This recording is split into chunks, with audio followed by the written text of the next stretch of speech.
ജീവധാര ജീവമൊഴി കാൽവരിനാഥന്റെ സ്നേഹമൊഴി തിരുനിറത്താൽ ജീവനേകും യേശുനാഥന്റെ ജീവമൊഴി ജീവധാര ജീവധാര ജീവധാര.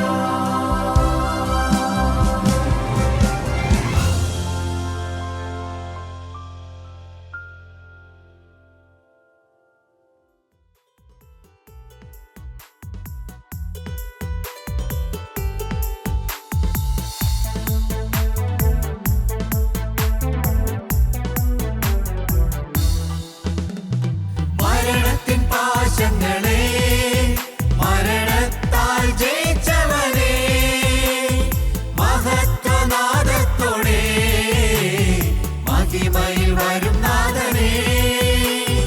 മരണത്തിൻ പാശങ്ങളെ മരണത്താൽ ജയിച്ചവനെ മഹത്വനാദത്തോടെ മഹിമയിൽ വരും നാഥനെ.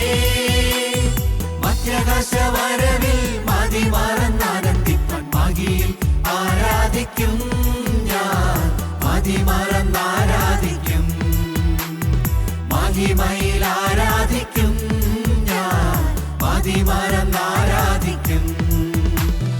ഉയർപ്പിൻ ശക്തിയാൽ ആരാധിക്കാം, ഉയരത്തിൻ ശക്തിയാൽ ആരാധിക്കാം, ഉയർപ്പിൻ ശക്തിയാൽ ആരാധിക്കാം, ഉയരത്തിൻ ശക്തിയാൽ ആരാധിക്കാം, ഉന്നത ദേവനെ ആരാധിക്കാം, ഉயிருള്ള കാലവും ആരാധിക്കാം, ഉന്നത ദേവനെ ആരാധിക്കാം, ഉயிருള്ള കാലവും ആരാധിക്കാം. ക്രൂശിതനാം യേശുവിനെ ആശയോടെ ആരാധിക്കാം, ഉന്നതനാം മഹോന്നതനെ വിശ്വാസത്തോടെ ആരാധിക്കാം. ക്രൂശിതനാം യേശുവിനെ ആശയോടെ ആരാധിക്കാം, ഉന്നതനാം മഹോന്നതനെ വിശ്വാസത്തോടെ ആരാധിക്കാം. ദൈവനാമം മഹത്വപ്പെടുമാറാകട്ടെ. കർത്താവായ യേശുക്രിസ്തുവിൻ്റെ പരിശുദ്ധമായ നാമത്തിൽ നിങ്ങൾക്കെല്ലാവർക്കും എൻ്റെ വിനീതമായ സ്നേഹവന്ദനം. 118 സങ്കീർത്തനം 19 20 വാക്യങ്ങൾ നമുക്ക് ആദ്യം വായിക്കാം. നീതിയുടെ വാതിലുകൾ എനിക്ക് തുറന്നു തരുവീൻ, നീതിയുടെ വാതിലുകൾ എനിക്ക് തുറന്നു തരുവീൻ, ഞാൻ അവയിൽ കൂടി കടന്ന് യഹോവയ്ക്ക് സ്തോത്രം ചെയ്യും. യഹോവയുടെ വാതിൽ ഇതുതന്നെ, നീതിമാന്മാർ അതിൽ കൂടി കടക്കും. ദൈവത്തിന് സ്തോത്രം.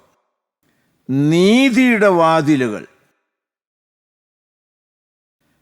ഞാൻ അവയിൽ കൂടി കടന്ന് യഹോവയ്ക്ക് സ്തോത്രം ചെയ്യും. ആ വാതിലിനെ കുറിച്ച് വീണ്ടും എടുത്തു പറയുന്നു, യഹോവയുടെ വാതിൽ ഇത് തന്നെ. യെശയ്യാ പ്രവാചകനും ഇത് പറയുന്നുണ്ട്. 26 അധ്യായത്തിൻ്റെ 2 വാക്യം, 26 അധ്യായം 2 വാക്യം. വിശ്വസ്തത കാണിക്കുന്ന നീതിയുള്ള ജാതി പ്രവേശിക്കേണ്ടതിന് വാതിലുകളെ തുറപ്പീൻ. ദൈവത്തിന് സ്തോത്രം. നീതിയുള്ളവർ പ്രവേശിക്കേണ്ടതിന് തുറക്കുന്ന വാതിൽ.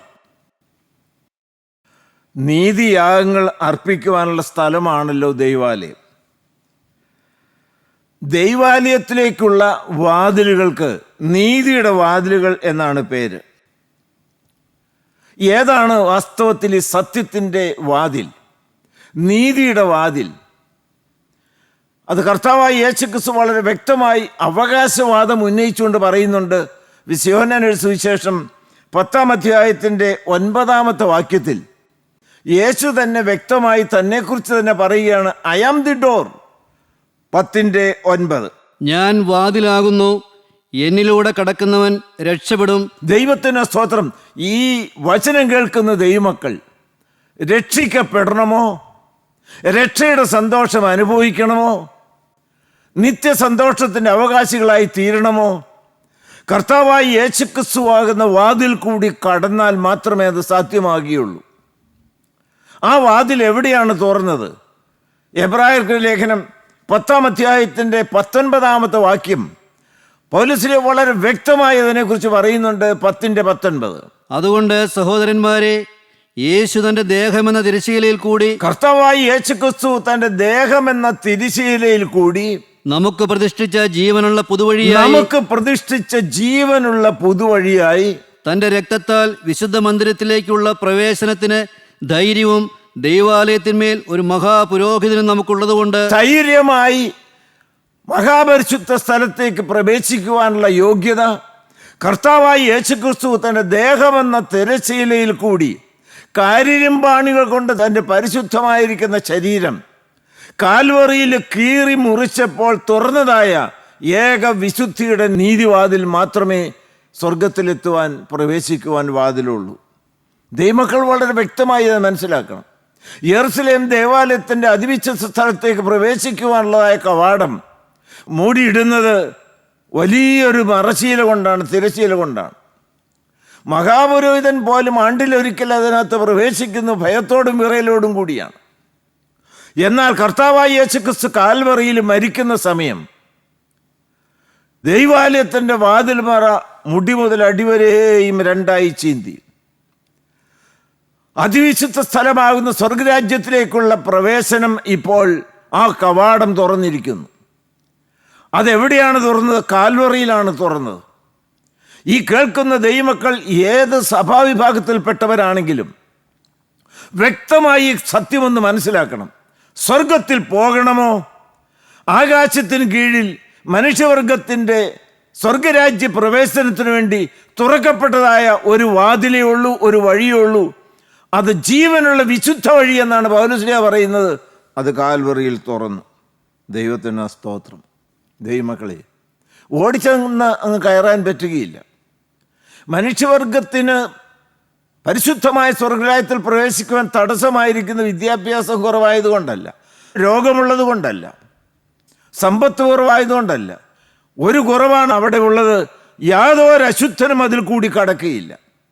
വിശുദ്ധന്മാർക്ക് വേണ്ടി, നീതിമാന്മാർക്ക് വേണ്ടി, തിരുരക്തത്താൽ നീതീകരണം പ്രാപിച്ച ദൈവമക്കൾക്ക് വേണ്ടി തുറക്കുന്ന വാതിലാണ് കർത്താവായ യേശുക്രിസ്തു ക്രൂശിൽ തുറന്ന വാതിൽ.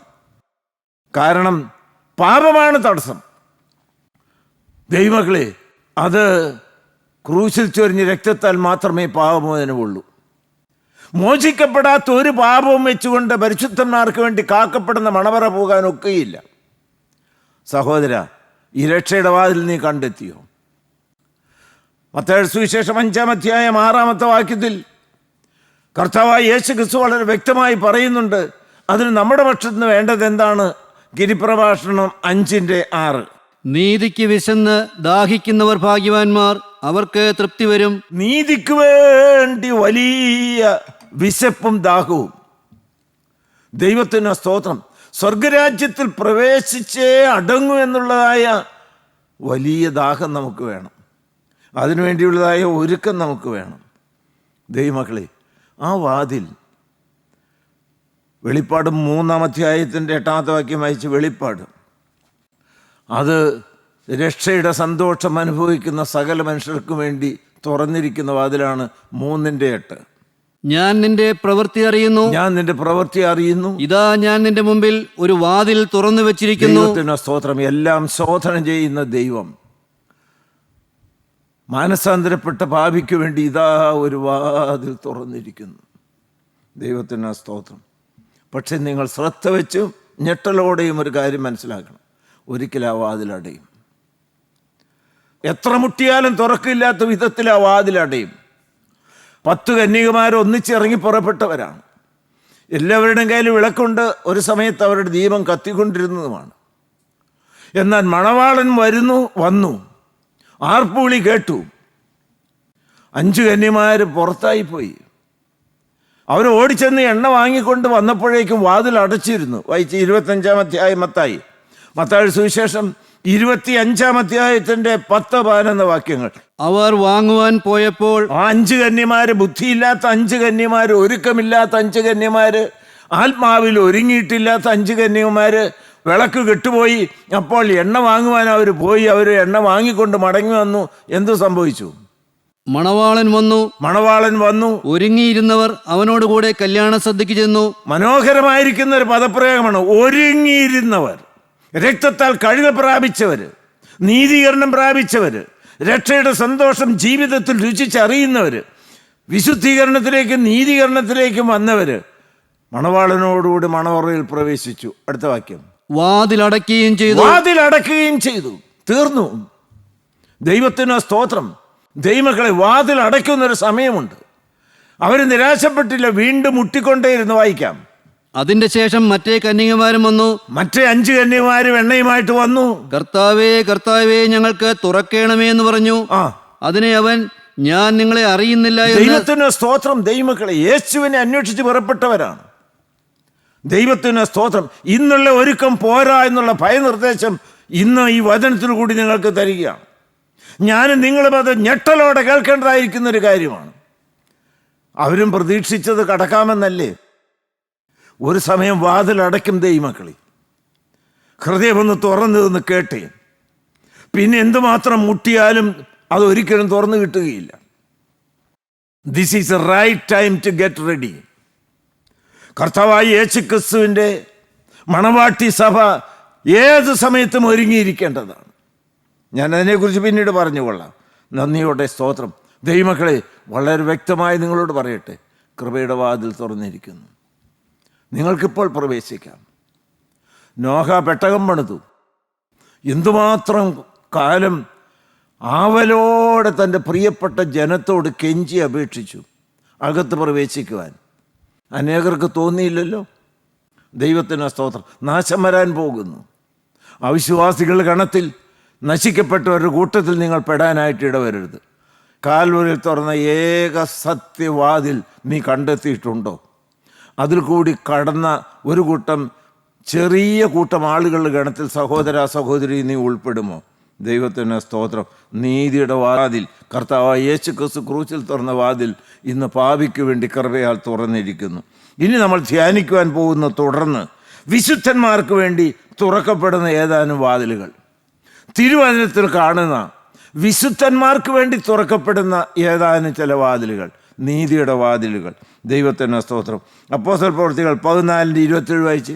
അവിടെ എത്തിയ ശേഷം സഭയെ ഒരുമിച്ച് കൂട്ടി ദൈവം തങ്ങളോടുകൂടെ ഇരുന്ന് ചെയ്തതൊക്കെയും ജാതികൾക്ക് വിശ്വാസത്തിന്റെ വാതിൽ തുറന്നു കൊടുത്തതും അറിയിച്ചു. ദൈവത്തിന് സ്തോത്രം. വിശ്വാസത്തിന്റെ വാതിൽ. ഹല്ലേലൂയ. ദൈവത്തിന് സ്തോത്രം. ദൈവമക്കളെ, ക്രിസ്തീയ ജീവിതം വാസ്തവത്തിൽ ക്രിസ്തുമാർഗം വിശ്വാസമാർഗമാണ്. അത് ക്രൂശിൽ തുറന്ന രക്ഷയിൽ സമ്പൂർണമായി അചഞ്ചലമായി വിശ്വസിക്കുന്നവർക്ക് വേണ്ടി തുറക്കുന്ന വാതിലാണ്. നാം ഏതെങ്കിലും പ്രവർത്തിച്ച് നേടുന്ന കാര്യമല്ല സ്വർഗരാജ്യം. കർത്താവായ യേശുക്രിസ്തു കാൽവറിയിൽ നമുക്ക് വേണ്ടി നമ്മുടെ പാപങ്ങളെ ചുമന്നുകൊണ്ട് ഭരിച്ചു. നമ്മുടെ സമാധാനത്തിനുള്ളതായ ശിക്ഷ അവൻ്റെ മേലായി. പാപമോചനം ഒഴുകി വരുന്നു. പടയാളികളൊരുത്തൻ കുന്തം കൊണ്ട് യേശുവിൻ്റെ വിലാപ്പുറത്ത് കുത്തി നമുക്ക് വേണ്ടി സ്വർഗരാജ്യത്തിലേക്കുള്ളൊരു വാതിൽ തുറന്നു. നന്ദിയോടെ സ്തോത്രം. സഹോദരി സഹോദരന്മാർ, വളരെ വ്യക്തമായി നിങ്ങളോട് ചോദിക്കട്ടെ, ഈ രക്ഷയുടെ തുറക്കപ്പെട്ട വാതിൽ നിങ്ങളുടെ വിശ്വാസത്തിൻ്റെ കണ്ണുകൊണ്ട് കണ്ടിട്ടുണ്ടോ? ഹല്ലേലൂയ. ദൈവത്തിന് സ്തോത്രം. അത് അധ്വാനിച്ച് മേടിക്കേണ്ടതല്ല, അത് ദാനമാണ്, അത് സ്വീകരിക്കേണ്ട കാര്യമാണ്. കർത്താവായ യേശുക്രിസ്തു കാൽവറിയിൽ പിടഞ്ഞു മരിക്കുന്ന സമയത്ത് തല ചായ്ക്കുന്നതിന് മുൻപ് പറഞ്ഞു, ഇറ്റ് ഈസ് ഫിനിഷ്ഡ്. മനുഷ്യവർഗത്തിന് വേണ്ടി സ്വർഗം, പിതാവാൻ ദൈവം കണ്ടതായ രക്ഷയുടെ പ്രവർത്തന പദ്ധതികളെല്ലാം കാൽവറിയിൽ കർത്താവായ യേശുക്രിസ്തു പൂർത്തീകരിച്ചു. Nothing is left undone. Hallelujah. ദൈവത്തിന് സ്തോത്രം. മനുഷ്യവർഗത്തിന് രക്ഷയ്ക്ക് വേണ്ടി സ്വർഗരാജ്യത്തിലേക്കുള്ള ഏക സത്യവഴി തുറന്നു. ആ ഏക വാതിൽ തുറന്നു. ദൈവത്തിന് സ്തോത്രം. എബ്രായർ ലേഖനത്തിൽ പറയുന്ന പോലെ ദുഷ്ടഹൃദയം, അവിശ്വാസം എന്ന ദുഷ്ടഹൃദയം നിങ്ങളുടെ ജീവിതത്തിൽ കയറിക്കൂടാൻ ഒരിക്കലും ഇടവരരുത്. പൗലോസ് തീമോഥെയോസ് ലേഖനം എഴുതുമ്പോൾ പറയും, വിശ്വാസ കപ്പൽ തകർന്നു പോയ വിശ്വാസികൾ. 1 തീമോഥെയോസ് 1-ാം അധ്യായത്തിൻ്റെ 19-ാമത്തെ വാക്യം നിങ്ങൾക്കറിയാമല്ലോ. 1 തീമോഥെയോസ് 1-ാം അധ്യായത്തിൻ്റെ 19-ാമത്തെ വാക്യത്തിൽ വളരെ വേദനയോടെ 2 പേര് എടുത്തു പറഞ്ഞുകൊണ്ട് പൗലോസ്ലീഹ എന്താണ് നമ്മളെ ഓർപ്പിക്കുന്നത്? ചിലർ നല്ല മനസാക്ഷി തള്ളിക്കളഞ്ഞിട്ട് അവരുടെ വിശ്വാസ കപ്പൽ തകർന്നുപോയി. വിശ്വാസ കപ്പൽ തകർന്നുപോയി. ജീവിതയാത്രക്കാരാ നാം. ഈ ജീവിതമാകുന്ന സമുദ്രത്തിൽ യാത്ര ചെയ്യുന്നവരാണ്. ദൈവത്തിന് സ്തോത്രം. നമ്മളൊരു കപ്പൽ പോലെയാണ്. കാറ്റും ഓളവും തിരമാലകളും എല്ലാം വരും. ദൈവത്തിന് സ്തോത്രം. പക്ഷെ വിശ്വാസ കപ്പൽ ഒരിക്കലും ആടി ഉലഞ്ഞ് തകരാനായിട്ട് ഇടവരരുത്. ആരൊക്കെയാന്ന് പറഞ്ഞിട്ടുണ്ട്? താഴെ വായിച്ചേ. ഹുമനയോസും അലക്സാണ്ടറും ഈ കൂട്ടത്തിലുള്ളവരാകുന്നു. ഈ കൂട്ടത്തിൽ നിങ്ങൾ പെടുമോ? വിശ്വാസ കപ്പൽ തകർന്ന് തരിപ്പണമായി ജീവിത സാഗരത്തിൽ തകർന്നു പോയെന്ന മനുഷ്യ ജീവിതത്തിൽ നിങ്ങളും പെടുമോ? ദൈവത്തിന് സ്തോത്രം. വിശ്വാസത്തിൽ ഉറച്ചുകൊള്ളണം. ഹല്ലേലൂയ. ദൈവത്തിന് സ്തോത്രം. ശിഷ്യന്മാരൊരിക്കൽ കർത്താവായ യേശുക്രിസ്തു ചോദിച്ചു, ഞങ്ങളുടെ ജീവിതത്തിൽ പലപ്പോഴും കർത്താവ് പ്രസാദിക്കുന്നില്ല എന്ന് ഞങ്ങൾക്ക് മനസ്സിലായിട്ടുണ്ട്. ഞങ്ങൾ എന്താണ് ചെയ്യേണ്ടത്? ദൈവത്തിന് പ്രസാദമുള്ള പ്രവൃത്തിയോ അവൻ അയച്ചവനിൽ വിശ്വസിക്കുന്നതാകും. എന്നിലുള്ള വിശ്വാസമാണ്. ഞാൻ കാൽവറിയിൽ അർപ്പിച്ചതായ യാഗബലിയിലായിരിക്കുന്ന വിശ്വാസമാണ്. എബ്രായർ 11:6 ഇത് പറയുന്നുണ്ട്. ദൈവം പ്രസാദിക്കുന്ന എവിടെയാണ്? എന്ത് വ്യക്തമായിട്ടാണ് കർത്താവായ യേശുക്രിസ്തുവും ശിഷ്യന്മാരും വിശ്വാസത്തിന്റെ കാര്യം ഊന്നി പറയുന്നത്? 11-ാം അധ്യായത്തിന്റെ 6-ാമത്തെ വാക്യം. എന്നാൽ വിശ്വാസം കൂടാതെ ദൈവത്തെ പ്രസാദിപ്പിക്കാൻ കഴിയുന്നതല്ല. കൃപയാൽ വിശ്വാസത്താലാണ് നീതീകരണം. വിശ്വസിക്കുന്നവർക്ക് വേണ്ടിയാണ് സ്വർഗരാജ്യത്തിൻ്റെ വാതിൽ തുറക്കുന്നത്. അവിശ്വാസം ദുഷ്ടഹൃദയം എടുത്തു കളയുക. നന്ദിയോടെ സ്തോത്രം. വിശ്വാസത്തിൻ്റെ വാതിൽ ഇതാ തുറന്നു തന്നിരിക്കുന്നു. അതിൽ കൂടി നിങ്ങൾ പ്രവേശിക്കണം. രണ്ടാമത്തെ വാതിൽ ഏതാണ്? 1 കൊരിന്ത്യർ 16-ാം അധ്യായത്തിൻ്റെ 19-ാമത്തെ വാക്യം.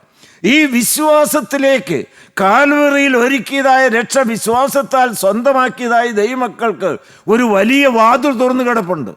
അത് ഞാൻ രക്ഷിക്കപ്പെട്ടു എന്ന് പറഞ്ഞ് ദൈവമക്കളെ സ്തുതിച്ചുകൊണ്ടിരുന്നാൽ പോരാ. 1 കൊരിന്ത്യർ 16:9 വായിച്ചേ. എനിക്ക് വലിയതും സഫലവുമായ ഒരു വാതിൽ തുറന്നിരിക്കുന്നു. പൗലോസ്ലീഹ പറയുകയാണ്, എനിക്ക് വലിയതായ ഒരു വാതിൽ തുറന്നിരിക്കുന്നു, സഫലമായ ഒരു വാതിൽ തുറന്നിരിക്കുന്നു. ആ വാതിലിൻ്റെ പേരാണ് സുവിശേഷത്തിൻ്റെ വാതിൽ. 2 കൊരിന്ത്യർ 2-ാം അധ്യായം 12-ാമത്തെ വാക്യം. സുവിശേഷത്തിൻ്റെ വാതിൽ. ഹല്ലേലൂയ. 2 കൊരിന്ത്യർ 2:12. എന്നാൽ ഞാൻ ക്രിസ്തുവിന്റെ സുവിശേഷം അറിയിപ്പാൻ ത്രോവാസിൽ വന്നാറെ കർത്താവിന്റെ പ്രവൃത്തിക്കായി എനിക്കൊരു വാതിൽ തുറന്നു കിട്ടിയപ്പോൾ. ഹല്ലേലൂയ. സുവിശേഷം അറിയിപ്പാനായി പൗലോസ്ലീഹ എവിടെയെല്ലാം ചെന്നു അടഞ്ഞ വാതിലുകൾ തുറക്കുകയാണ്. ഇരുണ്ടുകൂടിയതായിരിക്കുന്ന ഹൃദയങ്ങൾ കർത്താവായ യേശുക്രിസ്തുവാകുന്ന പ്രകാശത്തിന് വേണ്ടി തുറക്കുകയാണ്. ആളുകളിൽ തീ പിടിക്കുകയാണ്. നന്ദിയോടെ സ്തോത്രം. ദാവീദിന്റെ സന്തതിയായി ജനിച്ച് മരിച്ച് ഉയർത്തെന്നേറ്റ കർത്താവായ യേശുക്രിസ്തുവിനെയാണ് പൗലോസ്ലീഹ പ്രസംഗിക്കുന്നത്, ഞങ്ങളും പ്രസംഗിക്കുന്നത്. അതാണ് എൻ്റെ സുവിശേഷം എന്നാണ് പൗലോസ്ലീഹ പറഞ്ഞത്. സുവിശേഷം ദൈവത്തിന് സ്തോത്രം. ദൈവമക്കളെ, ഏതെങ്കിലും ഒരു തത്വമല്ല, ഏതെങ്കിലും ചില പ്രമാണങ്ങളല്ല. ഈ നിർമ്മലമായ കാതലായ സത്യം നമ്മുടെ കൂട്ടായ്മയിൽ വരുന്ന ദൈവമക്കൾ പൊരുൾ തിരിഞ്ഞ് മനസ്സിലാക്കിയിരിക്കണം. സുവിശേഷം ഒരു വ്യക്തിയാണ്. സുവിശേഷം സദ്വർത്തമാനമാണ്, നല്ല വാർത്തയാണ്. ഏതാണ് നല്ല വാർത്ത? ലൂക്കോസ് 2-ാം അധ്യായത്തിൻ്റെ 10-11 പറയും, ആട്ടിടയന്മാർക്ക് മാലാഖമാർ പ്രത്യക്ഷപ്പെട്ടു പറഞ്ഞു, സർവ്വജനത്തിനും ഉണ്ടാകുവാനുള്ള മഹാസന്തോഷം ഇന്ന് ഞങ്ങൾ നിങ്ങളോട് പ്രസംഗിക്കുന്നു. മാലാഖ പറയുകയാണ്, കർത്താവായ യേശുക്രിസ്തു എന്ന രക്ഷിതാവ് ഇന്ന് ദാവീദിന്റെ പട്ടണത്തിൽ നിങ്ങൾക്കായി ജനിച്ചിരിക്കുന്നു. സർവ്വജനത്തിനുമുള്ള മഹാസന്തോഷമാണ് ബേത്ലഹേമിലെ പുൽത്തൊട്ടിയിൽ ഇപ്പോൾ കൊച്ചു ശിശുവായി കിടക്കുന്നത്. ഹല്ലേലൂയ. ദൈവത്തിന് സ്തോത്രം, ദൈവത്തിന് സ്തോത്രം. ഈ സദ്വർത്തമാനമാണ്, രക്ഷയുടെ സന്തോഷ വാർത്തയാണ് സുവിശേഷം. ഇതും എവിടെയെല്ലാം എത്തിക്കാമോ അതിനുവേണ്ടി ദൈവമക്കൾ ഒരുങ്ങണം. സുവിശേഷം അറിയിക്കുന്നില്ല എങ്കിൽ എനിക്ക് അയ്യോ കഷ്ടമെന്നാണ് പൗലോസ്ലീഹ പറയുന്നത്. സുവിശേഷം അറിയിച്ചാൽ അതിനുള്ള നല്ല പ്രതിഫലമുണ്ട്. വാടാത്ത കിരീടം നിനക്ക് പ്രാപിക്കാം. ദാനിയേൽ പ്രവാചകൻ അത് വ്യക്തമായിട്ട് എടുത്ത് പറയുന്നുണ്ട് 12-ാം അധ്യായത്തിൻ്റെ 3-ാമത്തെ വാക്യത്തിൽ. ദൈവത്തിന് സ്തോത്രം. ദൈവമക്കളെ, നിങ്ങളുടെ കാലുകൾ സ്വർഗ്ഗപളങ്കത്തിൽ നേരത്ത് നൃത്തം ചെയ്ത് ആമോദത്തോടെ സന്തോഷത്തോടെ കർത്താവിനെ കണ്ടുകൊണ്ടെന്ന് സ്തുതിക്കണമോ? അതിന് നിങ്ങൾ എന്ത് ചെയ്യണം? വായിച്ചു.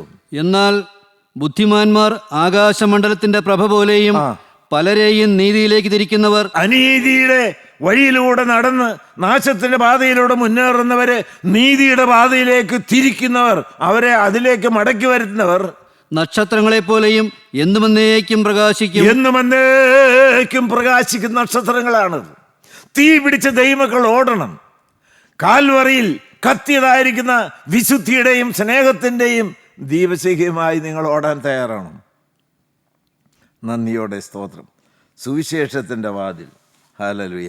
മറ്റൊരു വാതിൽ അതിനോട് ചേർന്നാണ് വായിച്ചേ. കൊലോസ്യർ 4-ാം അധ്യായത്തിന് 2-3 വാക്യങ്ങൾ. കൊലോസ്യർക്ക് എഴുതിയ ലേഖനം 4-ാം അധ്യായത്തിന് 2-3 വാക്യങ്ങളിൽ അതിനോട് ബന്ധപ്പെട്ട് സുവിശേഷവുമായി ബന്ധപ്പെട്ടൊരു വാതിലിൻ്റെ കാര്യം പറയുന്നുണ്ട്. പ്രാർത്ഥനയിൽ ഉറ്റിരിപ്പീൻ, സ്തോത്രത്തോടെ അതിൽ ജാഗരിപ്പീൻ. എനിക്ക് ബന്ധനകാരണമായ ക്രിസ്തുവിന്റെ മർമ്മം പ്രസ്താവിപ്പാൻ തക്കവണ്ണം ദൈവം ഞങ്ങൾക്ക് വചനത്തിന്റെ വാതിൽ തുറന്നു തരികയും. ഹല്ലേലൂയ. ദൈവത്തിന്റെ വചനത്തിന്റെ വാതിൽ. എന്തിനാണ് വചനത്തിന്റെ വാതിൽ? ക്രിസ്തു എന്ന മർമ്മം പ്രസ്താവിക്കേണ്ടതിന്. ഒരു കൂട്ടായ്മ ഉയർത്തി കാണിക്കാനല്ല, ഏതെങ്കിലും ഒരു സംഘടന ഉയർത്തി കാണിക്കാനല്ല, പരിശുദ്ധന്മാരെ ഉയർത്തി കാണിക്കാനല്ല, തീർത്ഥാടന കേന്ദ്രങ്ങളെയും പുണ്യ കബറിടങ്ങളെയും മറ്റേതെങ്കിലും പ്രസ്ഥാനങ്ങളെയും ഉയർത്തി കാണിക്കാൻ വേണ്ടിയിട്ടല്ല. ദൈവം ഒരാളെ മാത്രം ഉയർത്തുന്നതാണ് സുവിശേഷം. ക്രിസ്തു എന്ന മർമ്മം, രക്ഷയുടെ മർമ്മം. ദൈവത്തിൻ്റെ മഹത്വം, കർത്താവിന് സ്തോത്രം. കാൽവരിച്ചൊരിഞ്ഞ തങ്കച്ചവരുടെ ശുദ്ധീകരണ ശക്തിയുടെ വ്യാപാരം എന്തെന്ന് വെളിപ്പെടുത്തി കൊടുക്കണം. വചനത്തിൻ്റെ വാതിൽ അത് ദൈവശ്വാസീയമാണെന്നാണ് തീമോഥെയോസ് ലേഖനത്തിൽ പറയുന്നത്. അത് ദൈവത്തിൻ്റെ വായാണ് സംസാരിക്കുന്നത്. യഹോവേ അരുളി ചെയ്യണമേ, അടിയൻ കേൾക്കുന്നുള്ള മനോഭാവത്തോടെ നിങ്ങൾ കേൾക്കാമോ? Hallelujah, hallelujah. ഈ സത്യവചനം നിങ്ങളെ തീപിടിപ്പിക്കും. ദൈവനാമം മാത്രം മഹത്വപ്പെടുമാറാകട്ടെ. ദൈവത്തിന് സ്തോത്രം. ഞങ്ങളുടെ മിടുക്കൊന്നും അല്ല ദൈവമക്കളെ പാപിയുടെ മാനസാന്തരം നടക്കുവാൻ മുഖാന്തിരം. അതി രക്തം പുരണ്ടതായിരിക്കുന്നതായ ദൈവത്തിൻ്റെ തിരുവചനമാണ്. തിരുവചനം ദൈവത്തിൻ്റെ നാവിൽ നിന്ന് വരുന്നതാണ്. അത് ചുറ്റുകയാണ്, അത് തീയാണ്. ഹല്ലേലൂയ, ഹല്ലേലൂയ, ഹല്ലേലൂയ. ദൈവത്തിൻ്റെ മഹത്വം, കർത്താവിന് സ്തോത്രം. ദൈവമക്കളെ, ഈ വചനം ഘോഷിപ്പാൻ വായി തുറക്കണം. നിങ്ങൾ ഇത്രയും ആളുകൾ ഈ വചനം കേൾക്കുന്നില്ലേ? നിങ്ങൾ ആരോടെല്ലാം സുവിശേഷം അറിയിക്കുന്നുണ്ട്? നിങ്ങൾ ആരെയെല്ലാം മാനസാന്തരത്തിലേക്ക് നയിക്കുന്നുണ്ട്? ശവക്കുഴിക്കപ്പുറം എന്ത് നേടാൻ നിങ്ങൾക്ക് സാധിച്ചു? ഹല്ലേലൂയ. ദൈവനാമം മാത്രം മഹത്വപ്പെടുമാറാകട്ടെ. ദൈവത്തിന് സ്തോത്രം. ദൈവമക്കളെ, ഒരു വാക്യം വായിക്കണം. യോഹന്നാന്റെ സുവിശേഷം 6-ാം അധ്യായത്തിൻ്റെ 61-ാമത്തെ വാക്യം വായിച്ചു. ഈ വചനം ക്രിസ്തുവാണ്. ആദിയിൽ വചനമുണ്ടായിരുന്നു, വചനം ദൈവത്തോടു കൂടിയായിരുന്നു, വചനം ദൈവമായിരുന്നു. ഈ വചനം ജീവനാണ്, ഈ വചനം വിത്താണ്, ഈ വചനം കർത്താവായ യേശു ക്രിസ്തുവാണ്. 6:63. ജീവിപ്പിക്കുന്നത് ആത്മാവാകുന്നു. ജീവിപ്പിക്കുന്ന ആത്മാവാണ് ദൈവത്തിന്റെ വചനം. വായിച്ചോ. മാംസം ഒന്നിനും ഉപകരിക്കുന്നില്ല. ഞാൻ നിങ്ങളോട് സംസാരിച്ച വചനങ്ങൾ ആത്മാവും ജീവനുമാകുന്നു. ഹല്ലേലൂയ. ഇപ്പോൾ നിങ്ങൾക്ക് ജീവിക്കാം. വചനം ആത്മാവാണ്, വചനം ജീവനാണ്, വചനം വിത്താണ്. ദൈവത്തിന് സ്തോത്രം. ഹൃദയം ഒന്ന് തുറന്നേ ദൈവമക്കളെ. ഈ വചനം ഉൾനട്ടതായി തീരട്ടെ. യാക്കോബ് ശ്ലീഹ പറയുന്നു. നന്ദിയോടെ സ്തോത്രം. ഹല്ലേലൂയ. നന്ദിയോടെ സ്തോത്രം. വചനം ഘോഷിപ്പാൻ നിങ്ങൾ വായുകളെ തുറക്കണം. ദൈവത്തിന് സ്തോത്രം. ഇനി വചനം കേട്ട് രക്ഷയുടെ സന്തോഷം അനുഭവിക്കുന്ന ദൈവമക്കൾ ആരെങ്കിലും ഉണ്ടോ? വചനം എന്ന മായമില്ലാത്ത പാൽ കുടിപ്പാൻ വാഞ്ചിപ്പിനെന്തിന് നിങ്ങൾ ആത്മാവിൽ വളരണം. ഇന്നായിരിക്കുന്ന അവസ്ഥയിൽ പോരാ. ജീവനില്ലാത്തവർക്ക് ജീവൻ വേണം. അതിന് വചനം ആവശ്യമാണ്. ഈ വചന കേൾവിയിലൂടെയാണ് വിശ്വാസത്തിന് വിത്ത് വീണ് കിട്ടുന്നത്. വിശ്വസിക്കുമ്പോഴാണ് രക്ഷയുടെ സന്തോഷം സ്വായത്തമാകുന്നത്. പക്ഷേ ഒന്ന് ജനിച്ചു നിന്നാൽ പോരാ, വളരണ്ടേ. ആത്മാവിൽ സമൃദ്ധിയായ ജീവനിലേക്ക് വളരണം. അതിന് വചനത്തിൻ്റെ വാതിൽ തുറന്നു കിടക്കുന്ന രംഗത്തേക്ക് നിങ്ങൾ ഓടിച്ചെല്ലണം. നന്ദിയോടെ സ്തോത്രം. വേഗം പറയട്ടെ. ഇയ്യോബ്, മറ്റൊരു വാതിൽ. ഇയ്യോബിൻ്റെ പുസ്തകം 38-ാം അധ്യായം 17-ാമത്തെ വാക്യം. ഇയ്യോബിൻ്റെ പുസ്തകം 38-ാം അധ്യായത്തിൻ്റെ 17-ാമത്തെ വാക്യത്തിൽ വളരെ ഞെട്ടിപ്പിക്കുന്ന ഒരു വാതിൽ നിങ്ങൾക്കെല്ലാവർക്കും ഇപ്പോൾ വായിച്ചു കേൾക്കാം. മരണത്തിൻ്റെ വാതിലുകൾ നിനക്ക് വെളിപ്പെട്ടിട്ടുണ്ടോ? ദൈവമക്കളെ, ആ ഒരു വെളിപ്പാട് നിങ്ങൾക്ക് കിട്ടിയിട്ടുണ്ടോ? മരണത്തിൻ്റെ വാതിലുകൾ. നനയാത്ത നാഴികയിൽ ആരുടെ നേരെയും ഈ വാതിൽ തുറക്കും. ഞാൻ വാർദ്ധക്യത്തിലേക്ക് വന്നു. എന്നാണ് കണ്ണടയ്ക്കുന്നത് എനിക്ക് അറിഞ്ഞുകൂടാ. ഞങ്ങൾ എന്നും പ്രാർത്ഥിക്കാറുണ്ട്, ഞങ്ങൾക്കൊരു നല്ല അന്ത്യം തരണമെന്ന്. ദൈവത്തിന് സ്തോത്രം. മരണം ഒരു വാതിലാണ്. That's a death door. അല്പകാല ജീവിതത്തിൽ നിന്ന് അനന്തകാല ജീവിതത്തിലേക്ക് പ്രവേശിക്കാനുള്ള കവാടമാണ് വാതിൽ. ഈ നിത്യത 2 തലങ്ങളിലാണ്.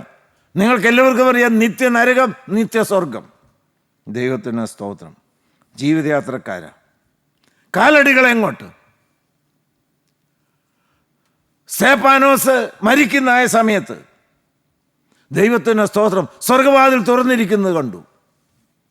വലത്തുഭാഗത്തെ കള്ളൻ മരിക്കുന്ന കർത്താവായ യേശുക്രിസ്തുവിനോട് നിത്യജീവൻ ചോദിച്ചു. നീ എന്നെ ഒന്ന് ഓർക്കണമേ എന്ന് പറഞ്ഞു. പക്ഷേ കാൽവറിയിലേക്ക് നോക്കിയാണോ അപേക്ഷ? കാൽവറിയിൽ തുറന്ന രക്ഷയുടെ വാതിലേക്ക് നോക്കിയാണോ അപേക്ഷ? കാത്തിരിക്കേണ്ട, അപ്പോൾ രക്ഷ.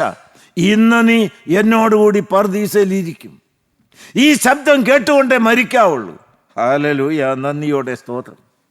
ദൈവത്തിന് സ്തോത്രം. പൗലോസിലേക്ക് മരിക്കുന്ന സമയത്ത് നല്ല ഉറപ്പുണ്ടായിരുന്നു. നല്ല പേർ പൊരുതു, ഓട്ടം തികച്ചു, വിശ്വാസം കാത്തു. നീതിയുടെ കിരീടം എനിക്കായി വച്ചിരിക്കുന്നു. അത് എനിക്ക് മാത്രമല്ല, അവങ്കൽ പ്രിയമച്ചേവർക്കും കൂടെ എനിക്കും ആശയ്ക്കും വകയുണ്ട്. ഇനി ഒന്നേ എന്നെ ആശ. ഈ വാർദ്ധക്യത്തിലേക്ക് വന്നിരിക്കുന്ന നിസാരനും പാപിയുമായ എനിക്ക് ഒരാഗ്രഹമേ ഉള്ളൂ. അത് നിവർത്തിച്ച് കിട്ടാൻ വേണ്ടി നിങ്ങളും എന്നെ പ്രാർത്ഥനയിൽ സഹായിക്കണം. എനിക്ക് വേണ്ടി ഒരുക്കി വച്ചിരിക്കുന്ന വാടാത്ത കിരീടം, പരിശുദ്ധ റൂഹാ മെനഞ്ഞതായ കിരീടം എനിക്ക് പ്രാപിക്കണം. ഞാൻ ഇത്രയും കാലം ആരെക്കുറിച്ച് പ്രസംഗിച്ചുവോ, ആ തേജവാനായ കർത്താവായ യേശുക്രിസ്തുവിനെ എനിക്ക് മുഖാമൊന്ന് കണ്ട് ആ കാൽക്കൽ വീണുപത്ത് ഹല്ലേലൂയ പറയണം. ഹല്ലേലൂയ, ഹല്ലേലൂയ, ഹല്ലേലൂയ. ദൈവനാമം മാത്രം മഹത്വപ്പെടുമാറാകട്ടെ. ദൈവമക്കളെ, 2 ശബ്ദമേ അവസാനം കേൾക്കുകയുള്ളൂ. ഒന്ന്, എൻ്റെ പിതാവിൽ അനുഗ്രഹിക്കപ്പെട്ടവരെ വരുവീൻ, നിങ്ങൾക്ക് വേണ്ടി ഒരുക്കി വെച്ചിരിക്കുന്ന സ്വർഗരാജ്യം എന്ന് അവകാശമാക്കിക്കൊള്ളുവീൻ എന്നുള്ള ഇമ്പശബ്ദം. അതല്ല എങ്കിൽ ശപിക്കപ്പെട്ടവര്, എന്നെ വിട്ട് പിശാചിനും അവൻ്റെ ദൂതന്മാർക്കും ഒരുക്കിയിരിക്കുന്ന നിത്യനരകത്തിലേക്ക് പോകുവീൻ. ഒന്ന് വരാൻ സ്വർഗത്തിലേക്ക്, ഒന്ന് പോകാൻ നരകത്തിലേക്ക്. ഏത് കേൾക്കും? ഇവിടെ വെച്ച് ഉറപ്പ് പ്രാപിക്കണം. ഞാൻ ഈ പറയുന്ന കേൾക്കുന്ന ഏവരും ഞെട്ടലോടെ, ബില്ലിഗ്രാം പറഞ്ഞ പോലെ ഞാൻ സ്വർഗരാജ്യത്തിലേക്കുള്ള ടിക്കറ്റ് എടുത്തു. ഏതാണ് ടിക്കറ്റ്? കുഞ്ഞാടിൻ്റെ രക്തത്തിൻ്റെ മുദ്രയുള്ളതായിരിക്കുന്ന ഒരു ശംഖ്. അത് കിട്ടിയോ നിങ്ങൾക്ക്? Hallelujah, hallelujah. ഞാനും പ്രത്യാശയോടെ കാത്തിരിക്കുകയാണ്. കൃപയാൽ എനിക്ക് ആ ഒരു പ്രത്യാശ എൻ്റെ കർത്താവ് തന്നിട്ടുണ്ട്. ദൈവത്തിന് എന്താണ് പ്രത്യാശ? ഞാൻ ഒരിക്കൽ എത്തുമെൻ്റെ നാട്ടിൽ, ഞാൻ ഒരിക്കൽ എത്തുമെൻ്റെ കർത്താവിൻ്റെ വീട്ടിൽ, എൻ കർത്താവിൻ്റെ വീട്ടിൽ. ഉറപ്പുണ്ടോ? പാടിക്കൊണ്ട് വേണം നടക്കാൻ, പ്രത്യാശയോടെ വേണം മുന്നോട്ട് പോകാൻ. ഒരു വാക്കോടെ പറഞ്ഞ് ഞാൻ അവസാനിപ്പിക്കട്ടെ. വെളിപ്പാട് പുസ്തകം 4-ാം അധ്യായം 1-ാമത്തെ വാക്യം. അനന്തരം സ്വർഗത്തിലൊരു വാതിൽ തുറന്നിരിക്കുന്നത് ഞാൻ കണ്ടു. സ്വർഗത്തിലൊരു വാതിൽ തുറന്നിരിക്കുന്നത് കണ്ടു. ആശയോടെ ആ വാതിലേക്ക് നോക്കിയപ്പോൾ ഒരു ശബ്ദം സ്വർഗത്തിൽ നിന്ന് സ്നേഹത്തോടെ ഒഴുകി വരാണ്. എന്താണ് ആ ശബ്ദം? കാഹളനാദം പോലെ എന്നോട് സംസാരിച്ചു കേട്ട ആദ്യത്തെ ശബ്ദം എന്നോട്, സ്വർഗത്തിൽ നിന്ന് ഒഴുകി വരുന്ന കാഹളനാദത്തിന്റെ ഇമ്പ ശബ്ദം എന്താണ്? ഇവിടെ കയറി വരുവീൻ. ഹല്ലേലൂയ, ഹല്ലേലൂയ, ഹല്ലേലൂയ, ഹല്ലേലൂയ, ഹല്ലേലൂയ, ഹല്ലേലൂയ, ഹല്ലേലൂയ. ദൈവമക്കൾക്ക് നന്ദിയോടെ സ്തോത്രം. കാഹളനാദം കേൾക്കാറായി, മണവാളൻ വരാറായി. ദൈവത്തിന് സ്തോത്രം. മണവറ പൂകാറായി. നന്ദിയോടെ സ്തോത്രം. സ്തേഫാനോസ് വലിയ പ്രാണവേദനയിലാണ്, മരിക്കാൻ തുടങ്ങിയാണ്. ദൈവത്തിന് സ്തോത്രം. ആ സമയത്ത് സ്വർഗം തുറന്നിരിക്കുന്ന കാഴ്ചയാണ് കാണുന്നത്. നന്ദിയോടെ സ്തോത്രം. ഹല്ലേലൂയ. കർത്താവായ യേശുക്രിസ്തു ഈ കടന്നെഴുന്ന സ്തേഫാനോസിനെ, ആത്മാവിനെ സ്വീകരിക്കാൻ എഴുന്നേറ്റ് നിൽക്കുകയാണ്. ഈ കൂട്ടായ്മയിലെ പാവപ്പെട്ട അടിയങ്ങൾ ഈ വാർദ്ധക്യത്തിലും ഓടി നടന്ന് തിരുവചനം, നിർമ്മല സുവിശേഷം അറിയിക്കാൻ ഒരൊറ്റ പ്രേരണ മാത്രമേ ഉള്ളൂ. ഒരാന്തരിക പ്രേരണ. 1 രൂപയും നിങ്ങൾ തരണ്ട, ഒരു കൂട്ടായ്മയും നിങ്ങളെ രക്ഷിക്കുകയില്ല. ഞങ്ങളല്ല നിങ്ങളെ രക്ഷിക്കുന്നത്. നന്ദിയോടെ സ്തോത്രം. ഒരു കൊതി മാത്രമേ ഉള്ളൂ ദൈവമക്കൾ. അതെന്താണ്? ഈ കൂട്ടായ്മയിൽ വന്ന് ദൈവത്തിൻ്റെ ശബ്ദം കേട്ട ഒരു ദൈവവൈദ്യനും നരകത്തിലെ തീ പൊയ്കിൽ വെന്തരിയാൻ ഇടവരരുത്. പ്രത്യുത സ്വർഗരാജ്യത്തിൻ്റെ സന്തോഷം മണവറയിൽ ആമോദത്തോടെ, ആനന്ദത്തോടെ ഇവിടെ നമ്മൾ കൂടി വരുന്നുള്ളൂ. ഒന്നിച്ച് അവിടെ കൂടി ദൈവത്തെ സ്തുതിക്കണം. അങ്ങനെ ഞങ്ങൾ ഒരുങ്ങിക്കൊള്ളാമെന്ന് നിങ്ങൾക്ക് ഉറപ്പ് തരാമോ? ദൈവം നിങ്ങളെ സ്വർഗമണ്ഡാരം തുറന്ന് അതിനുവേണ്ടി അനുഗ്രഹിക്കട്ടെ. ദൈവനാമം മാത്രം മഹത്വപ്പെടുമാറാകട്ടെ. കർത്താവിന് സ്തോത്രം.